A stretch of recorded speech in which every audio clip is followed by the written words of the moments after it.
Baik, Assalamualaikum warahmatullahi wabarakatuh. Yang saya hormati Bapak Profesor Joko Sigit Sayogo selaku dosen mata kuliah Sistem Informasi Akuntansi. Nah, pada kesempatan kali ini saya beserta rekan-rekan saya ingin mempresentasikan materi sistem pengendalian internal. Sebelum itu dimulai, izinkan saya untuk memperkenalkan anggota kelompok saya. Yang pertama ada Utarina Lurita dengan akhiran NIM 097. Kemudian ada Bella Widya Geriananda dengan akhiran NIM 099. Kemudian ada saya sendiri dengan akhiran NIM 107. Ika Yuni, dan kemudian ada Rerista Dea dengan akhiran NIM 115, dan kemudian ada Deva Eka Afisa dengan akhiran NIM 118. Nah, sebelum memasuki materi, izinkan saya untuk memberikan penjelasan sedikit. Berdasarkan informasi yang diberikan pada awalnya, sebuah perusahaan hanya sebuah industri konveksi rumahan milik perorangan yang berkembang secara grosiran. Nah, dia itu berkembang menjadi grosir. Nah, pada mulanya perusahaan ini hanya mengandalkan pada aspek tenaga kerja, keluarga, dan karyawan upah untuk proses produksi penjualan.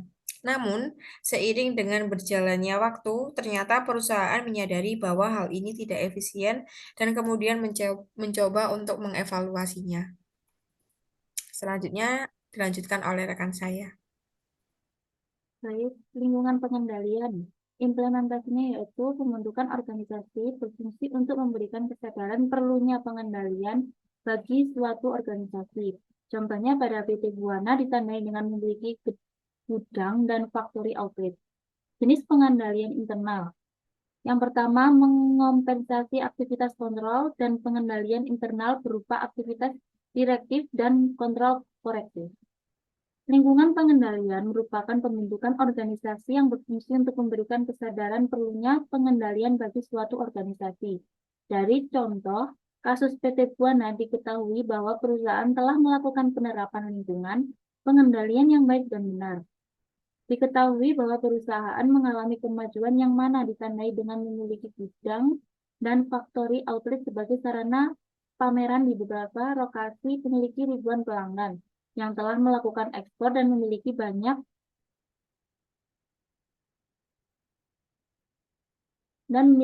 prospek kemajuan ke depannya. Adanya kegiatan yang semakin meningkat sebuah perusahaan harus mempunyai menyusun struktur organisasi untuk mengkoordinasi perusahaan agar orang yang bekerja di dalamnya dapat mencapai tujuan yang sesuai. Susunan struktur organisasi yang dibentuk perusahaan atas konsultasi dengan pihak penasehat menentukan bahwa pemilik PT sebagai direktur, kemudian istri sebagai komisaris, serta beberapa orang yang diangkat menjadi manajer. Selanjutnya akan dijelaskan oleh teman saya. Baik, yang selanjutnya adalah struktur organisasi.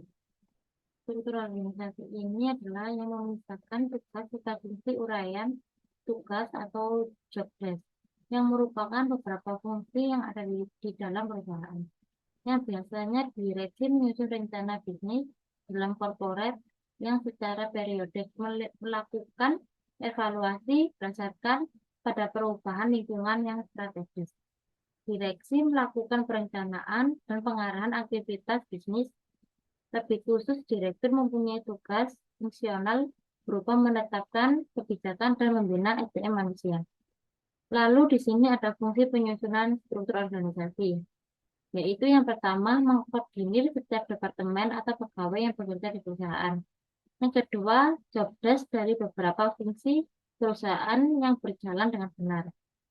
Lalu terciptanya pembagian tugas sesuai proporsinya. Di sini ada penentuan tugas dan wewenang masing-masing dari bagian tersebut. Yang pertama ada manajer produksi. Manajer produksi memegang kontrol pada kepala bagian perencanaan produksi dan pengawasan. Lalu ada manajer pemasaran. Divisi ini yang berguna untuk membuat keselarasan antar para penjual barang secara garis besar, yaitu tanggung jawab pada perusahaan. Yang terakhir ada divisi keuangan dan akuntansi. Bagian ini memiliki andil pada divisi, yaitu kasir, kepala bagian pembukuan, dan staf khusus yang mengerjakan laporan. Selanjutnya akan dilanjutkan oleh rekan saya.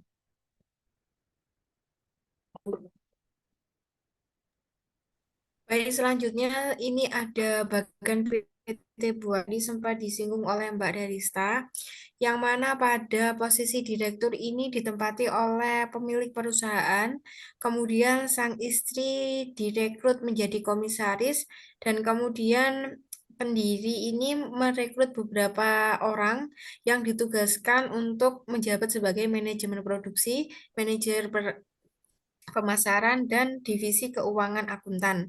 Nah, pada manajemen produksi ini terdapat bagian-bagiannya masing-masing, yang mana terdapat bagian production planning and control, kepala bagian produksi, kepala bagian gudang dan pengiriman, serta kepala bagian desain produk. Nah, pada intinya manajemen produksi ini menjadi kepala dan membawahi beberapa departemen-departemen berikut. Selanjutnya dilanjutkan oleh rekan saya.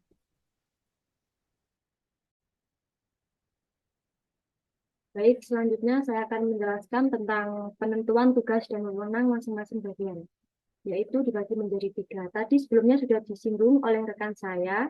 Yang pertama ada manajer produksi, yaitu memegang kontrol pada kepala bagian perencanaan produksi dan pengawasan, kepala bagian gudang beserta pengiriman, kepala bagian desain produk, kepala bagian EDP. Dan manajer produksi ini dikatakan cukup maju dikarenakan memiliki komputer mainframe yang mendukung kegiatan operasional. Komputer yang ada pada divisi ini berguna untuk mengelola data penjualan, misalnya pada data sales order untuk penjualan, data riset pemasaran, data lembaga publik. Tanggung jawab divisi ini secara garis besar yaitu menyusun produksi penjualan yang akan dilakukan, melakukan penjualan sesuai dengan kesepakatan, perencanaan pengelolaan bahan baku menjadi bahan jadi, dan yang paling penting yaitu mengarahkan dan memotivator serta mengevaluasi proses produksi. Dan selanjutnya ada manajer pemasaran. Dan divisi ini berguna untuk membuat keselarasan antar para penjual barang. Secara garis besar, tanggung jawab pada perusahaan ini yaitu memfasilitasi dan mengkoordinir para salesman ataupun yang berhubungan dengan kinerja keuangan. Selanjutnya, menyusun rencana kerja dengan pihak Departemen Produksi untuk menentukan strategi yang digunakan, mengusulkan hal-hal yang berkaitan dalam hal peningkatan penjualan perusahaan baik secara kualitatif maupun kuantitatif. Baik, yang terakhir di sini ada divisi keuangan dan akuntansi. Bagian yang andil pada divisi ini yaitu ada kasir, kepala bagian pembukuan, dan staf khusus mengerjakan laporan. Divisi bertanggung jawab atas pengelolaan kas perusahaan, melakukan fungsi pencatatan untuk menyusun laporan keuangan. Dalam penyusunan laporan keuangan ini harus menerapkan sistem yang auditable dan accountable sesuai dengan standar akuntansi keuangan, menyajikan laporan keuangan sesuai dengan pedoman administrasi, serta melakukan pengawasan dan pelaksanaan anggaran perusahaan, dan juga melakukan penyusunan strategi dan juga administrasi perpajakan. Dan pada divisi ini dilengkapi dengan komputer yang memadai dengan fitur yang dapat melakukan data elektronik secara batch processing system untuk menghasilkan laporan keuangan atau financial report beserta pengkajian. Pada sistem komputerisasi didesain secara outsourcing dan dioperasikan oleh petugas di bidang akuntansi dengan pelatihan sebagai operator. Implementasi dari komputerisasi yang ada yaitu ada accounting package software. Di divisi ini dapat dikatakan bahwa sebelumnya tidak memiliki sistem. Staf bila digunakan untuk keperluan tertentu, maka mereka akan meminta bantuan teknis. Adanya perkembangan mikro, perusahaan mulai melakukan perkembangan sistem komputerisasi menjadi up to date dan lebih canggih lagi. Selanjutnya akan dilanjutkan oleh rekan saya.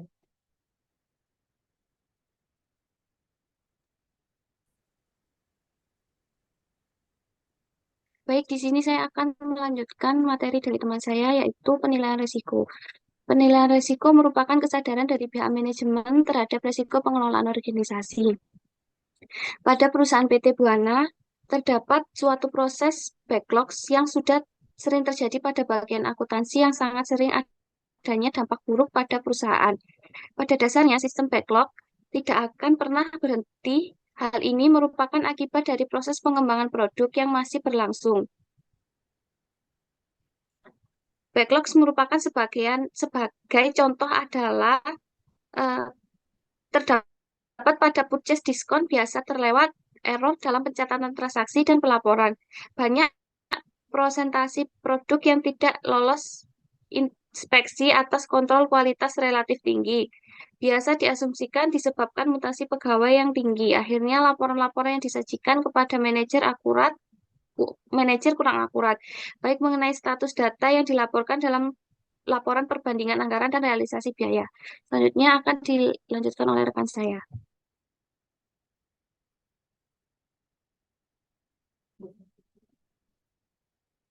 Informasi dan komunikasi. Pada perusahaan PT Buana sangat diperlukan adanya komunikasi yang baik antara bagian satu dengan bagian yang lainnya.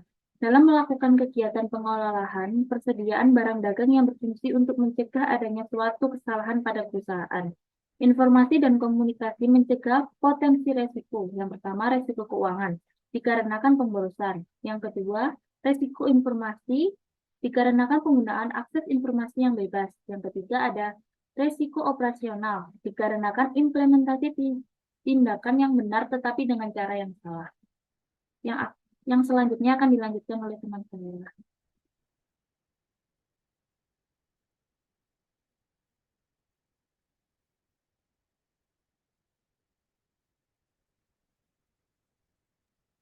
Baik, saya akan melanjutkan presentasinya tentang pengawasan.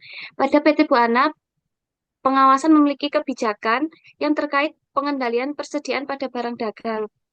Dan pengawasan oleh perusahaan ini dilaksanakan oleh tim sistem pengendalian internal atau biasa disebut dengan SPI yang biasa dilaksanakan pada setiap hari. Dalam melaksanakan SPI akan dilakukan suatu pengecekan yang berhubungan dengan persediaan barang maupun keuangan lainnya. Selanjutnya akan dilanjutkan oleh teman saya.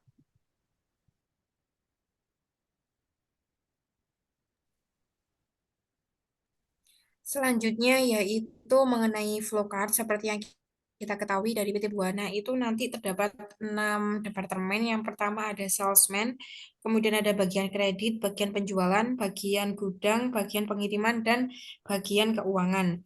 Nah, itu semua, transaksi semua itu diawali dari salesman. Nanti salesman itu mengirim format order kepada bagian kredit. Nah, bagian kredit nanti akan melakukan konfirmasi ke pihak bagian penjualan untuk membuatkan formulir order. Nah, formulir order ini kemudian ditransfer ke gudang dan dibuat dengan beberapa rangkap, kemudian diarsip secara permanen. Nah, dari bagian gudang ini kemudian dilanjutkan ke bagian pengiriman untuk delivery order, kemudian mengecek kepersediaan dan mengirimkan barangnya ke konsumen. Nah, setelah mengirimkan barang ke konsumen ini,